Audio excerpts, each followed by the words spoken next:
A general explanation of the Buddha's faith of Amitabha Sutra, with commentary by the Venerable Master Xuanhua. Verse for opening a sutra.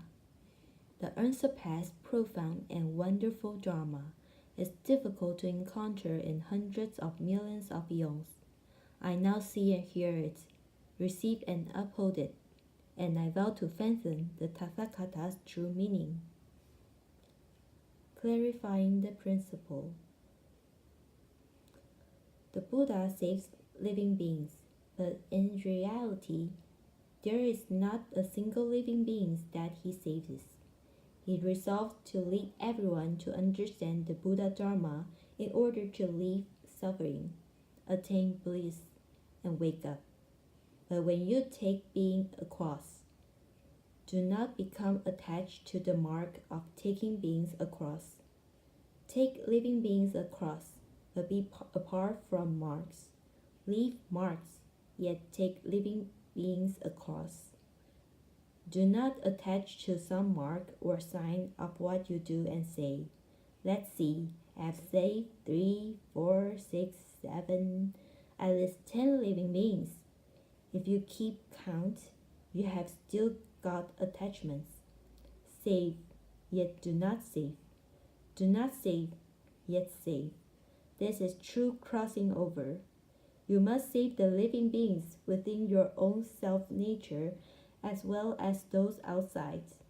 There are 84,000 living beings in your self-nature. Teach them to cultivate, realize Buddhahood, and enter nirvana. If you decided to save living beings, you will encounter afflictions. If you don't save them, you will also have afflictions. Either way, you will have afflictions because there are 84,000 kinds of afflictions. There are 3 delusions. 1. Delusions of views and thought. 2. Delusions like dust and sand. 3. Delusions of ignorance. Living beings have all 3 types of delusions. Those of the small vehicles have cut off the delusions of views and thought, but retain the delusions like dust and sand and the delusions of ignorance. Bodhisattvas have cut off both the delusions of views and thoughts and the delusions like dust and sand, but they still have delusions of ignorance. Even bodhisattvas at the stage of equal enlightenment, who are just about to realize Buddhahood, still have particles of production mark, ignorance as fine as a hair which they have not yet destroyed. This particle once destroyed, they attain the wonderful enlightenment of Buddhahood. The delusions of views refers to greed and love for externals. Because external objects are not viewed as empty, they are recognized as real. Clothing, food, and sleep seems very real. It is true, you say. I am all alone. I have no friends or relatives. This confused state is the delusion of views. Not understanding what you see, you are greedy for comfort and good things. I love this and I love that, you say, and your endless love keeps you dissatisfied and greedy for externals. This is the delusion of views. The delusion of thoughts consists in being confused about principle and giving rise to discrimination.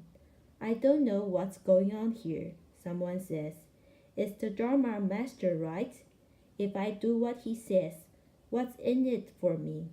You constantly calculate about personal advantage, and if there is nothing in it for you, you don't want to do it. You can't see more than 3 inches beyond your face. Anything 4 inches away you cannot see. Thought delusions are unclear, muddled thoughts, taking what is wrong as right, and what is right as wrong. I just said that people with few delusions think clothing, food, and sleep are real. Someone may ask if they are false, and if so, then what is true? These things are all necessities, but if you attach no importance to them, you are relaxed and free.